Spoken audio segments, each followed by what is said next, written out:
questions get even more hype when it comes to Indian families. Well, for obvious reasons.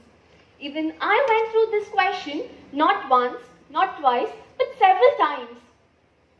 And I had a different answer every time, and I didn't bother or it did not excite me much. Until this one day, when my dad took me to this so-called party at his office. I was probably the only person who was not interested in socializing with people, and the thing which only excited me was the food available over there. I took the plate, filled it with food which I could never finish, I knew that, and sat in one corner. My dad approached me and introduced me to an uncle. He talked to me in the sweetest way possible and then asked me the same thing. What do you want to do when you grow up? I, without any hesitation, told, I want to become a doctor. He smiled at me and told, that's nice, but then why do you want to become a doctor? Surprisingly, it was the first time someone asked me this. I was clueless and it showed on my face. He very gently patted my back and then said, child, if you don't know why you want to do something, it's like aiming at something blindly. Know why you want to do something. Always say that I want to become something because so and so and so. Always have a because in your answer, as this because represents your cause, and without a cause, there is no effect. This struck me hard, and I began thinking about it. It made me anxious and curious. I wanted to think out of the cliched box and know why I wanted to do something. Probably was my first mature step towards intellectual growth. I began thinking about it and I wanted to find my answer. Little did I know that destiny had already framed it for me.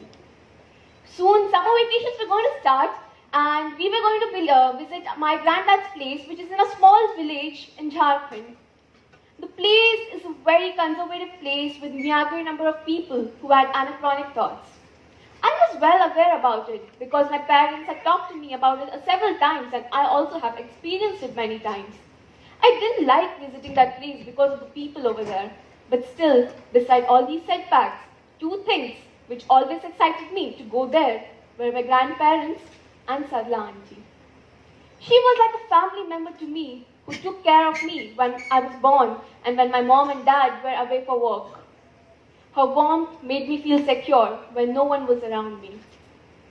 My summer vacation started. We visited my granddad's place and we had to attend this marriage function. I didn't want to go there. I wanted to stay back and spend some time with my granddad and Sarla auntie. All my relatives and parents left for the marriage function and I immediately hopped inside the kitchen where Sarla auntie was doing her household chores. I was a total restless kid and I wanted to do something every now and then. I was getting bored looking at her and I immediately started craving for a chocolate. I ran to my granddad and asked him for a few pennies so that I can go and get myself a chocolate from a nearby shop. He first hesitated in giving me and letting me go alone, but then as the shop was nearby, he told me just come back home very soon and do not go anywhere else. I happily took the money, hopped out of my house. Outside it was very silent as it was afternoon time and everyone were out for their homes to the naps. There was a small shop in the corner and I went inside there.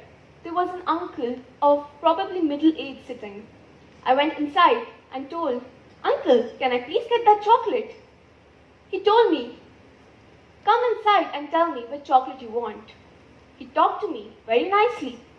I was an immature kid and I didn't realize anything at that moment. I went inside and told, I want this chocolate. He caught hold of me and made me sit there. By this time, I knew that I'm not feeling comfortable and whatever was happening was not right. I tried to give as much force as possible to move myself out from the place, but I couldn't. He put his hand over my face so that I don't shout, and by this time, I tried every possible effort to come out of that place. And then, I heard a voice. Leave her. I said, leave her. When I roll my eyes, I see Sarla auntie standing there in anger. She comes, pulls me back from the person and gets into a vigorous fight with him. A verbal fight which was about to get physical. And to my utter surprise, he was her husband. I was scared. I ran away from the shop, back to my granddad. I hugged him and started crying. He asked me several times, what happened? But I couldn't say him anything. I wasn't in a situation to tell him anything what happened. I was just crying, leaving, and Sarla auntie was still there in the shop. Within 15-20 minutes, we heard a lot of hue and cry from outside. Me and my granddad immediately ran outside to see what was happening. And what I saw changed my life. I saw Sarla auntie being burnt alive by her husband. Why? Because she raised her voice against the wrong. People saw, but no one did anything. They did nothing, they just gossiped. And the gossip said like, she shouldn't have argued with her husband, it's against her rituals. Terrors, shocks of terror ran inside me. I didn't know what to do. I was in a dilemma. I had a million of questions in my mind. Why did this happen to her? Why did she get killed? Why is she burning alive? Why is no one doing anything about it? Was it always wrong that good always wins over the bad? Is everything a lie? I couldn't see the one I loved shouting in pain and no one doing anything about it. It was too much for me to bear. A 10-year-old kid seeing her beloved being burnt in front of her. That moment, it struck me very hard. I felt sick, both mentally and physically. I was affected by jaundice and I didn't want to speak to anyone. For months, people kept on asking me what was wrong with me. My parents were worried. But still, I didn't want to speak to anyone. At the end, the only solution people could think was spiritual powers.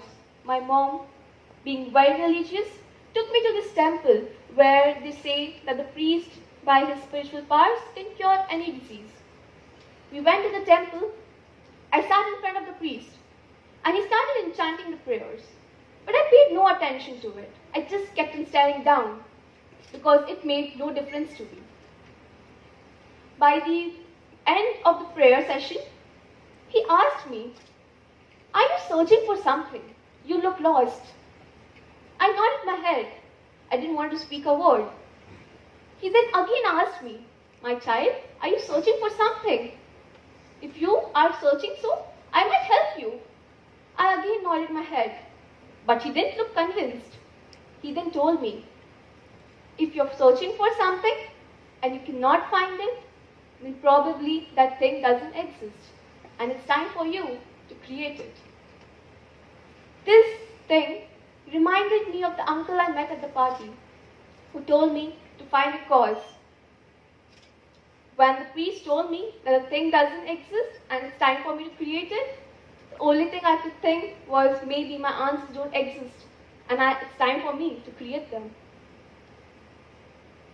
I, at that point of time, knew what I wanted to do. I had an aim in my life.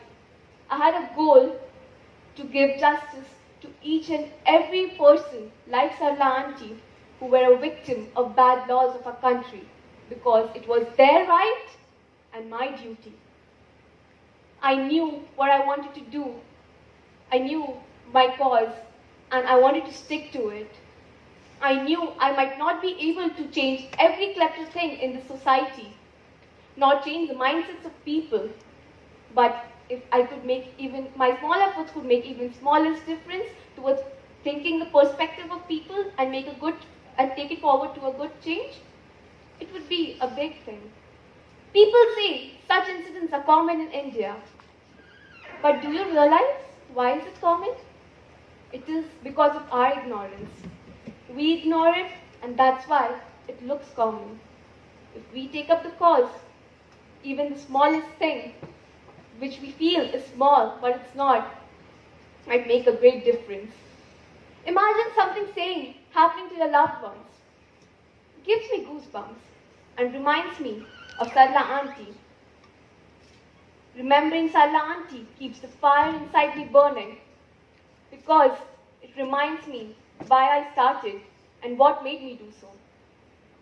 She might not be there with me physically or mentally, but she's always there with me in my thoughts, in my words, in my actions. I don't know where I will go, what will I do in my life, but today I strive that wherever I go, I shall not fear to fight for justice. I shall face every obstacle that comes in my life with utmost strength and faith. I shall respect my nation and love it and make it that worthy that it's respected and loved in everyone's eyes. I shall not demand change, but be the change by being the part of this corrupt system and bringing the change and merely not criticizing it. I strive to love my nation. I strive to respect it. If soldiers at the borders are doing outer cleaning by fighting against the enemies, I strive to be a part of the inner cleaning to remove every such wrong which takes away the justice of my people. I strive to fight and stick to my cause and take every step in furtherance of it. And whenever I step back, I should remember why I started. When we think about Genesis, we think of things we inherit, qualities we inherit from our loved ones and from our blood relations. But in my case, I inherited something from a stranger. It was different, yet magical. Thank you. Very nice.